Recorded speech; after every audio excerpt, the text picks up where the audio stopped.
When we physicists look in outer space for alien life, we don't look for little green men. We look for type 1, type 2, and type 3 civilizations. A type 1 civilization has harnessed planetary power. They control earthquakes, the weather, volcanoes. They have cities on the ocean. Anything planetary, they control. That's type 1. A type 2 civilization is stellar. They've exhausted the power of a planet, and they get their energy directly from their mother star. They just don't get a suntan on a weekend. They use solar flares. They use the power of the sun itself to energize their huge machines. Eventually, they exhaust the power of a star, and they go galactic. They harness the power of billions of stars within a galaxy. Now, for example, Buck Rogers would correspond to a type 1 civilization, a planetary civilization. Star Trek and the Federation of Planets, who have colonized a few star systems, would correspond to a type 2 system. And the Empire of Star Wars would correspond to a type 3 civilization. Now, what are we on this scale? We are type 0. We don't even rate on this scale. We get our energy from, not from stars or galaxies, we get our energy from dead plants, oil and coal. But we can calculate when we will attain type 1 status, in about 100 years. Now, every time I read the newspaper, I see evidence of this historic transition from type 0 to type 1. And I am privileged to be alive in the most important era in the history of the human race, the transition from type 0 to type 1. I read the newspaper, and I see evidence of this everywhere. What is the European Union?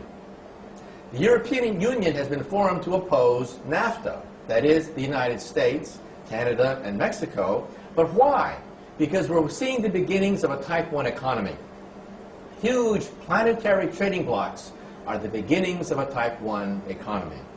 And what language will this type 1 economy speak? Everywhere I go around the world, I find that the elites all speak English as a second language. In the future, the planet Earth will be like that. Everyone will speak their own native language, but on top of that, there will be a type 1 language, probably English. There's also going to be a type 1 culture and a type 1 political system as well. You can go anywhere on the planet Earth and show people pictures of two individuals that are instantly recognizable by any human, Madonna and Arnold Schwarzenegger.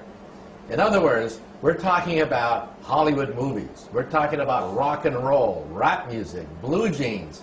That's going to be the planetary culture of the planet Earth. And what is the Internet? The Internet is the beginning of a type 1 telephone system. That's all it is. And so this transition is perhaps the most important transition of all time. Some people don't want it.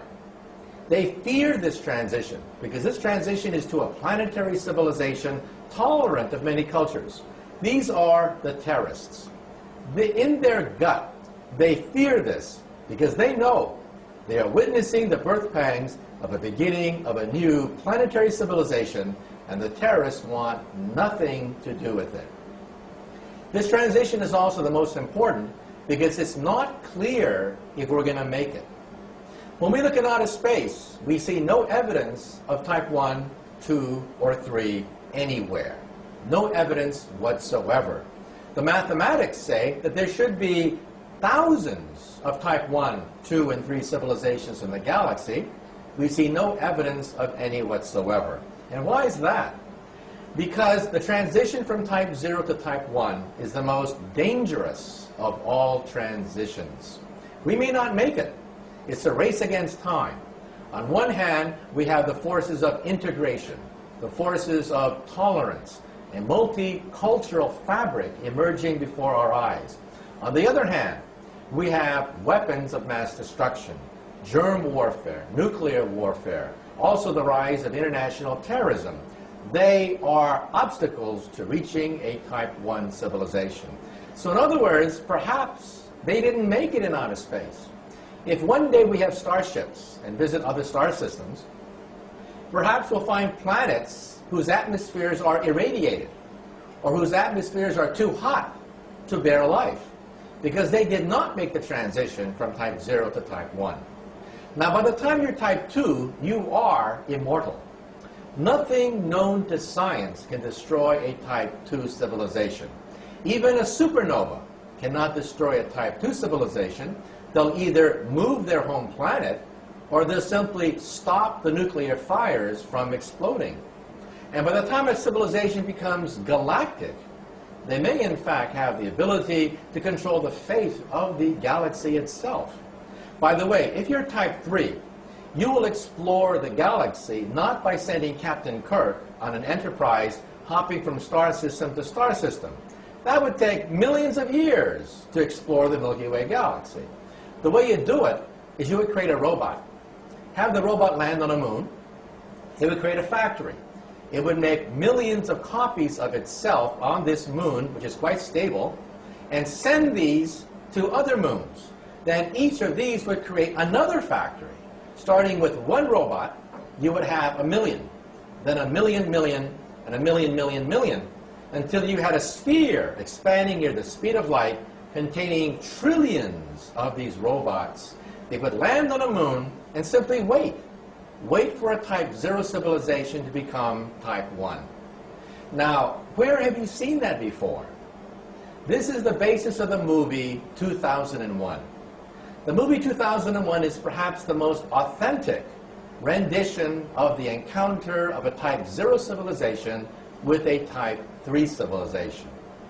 Now, at the beginning of the movie, Stanley Kubrick interviewed many leading astronomers and scientists, and we laid out this scenario, that the most efficient way to colonize a galaxy is to send robots, have them land on the moon, and create a factory, and then they would shoot out and colonize other moons. But at the last minute, Kubrick cut the first 5 minutes of his own film, and the film became super mystical.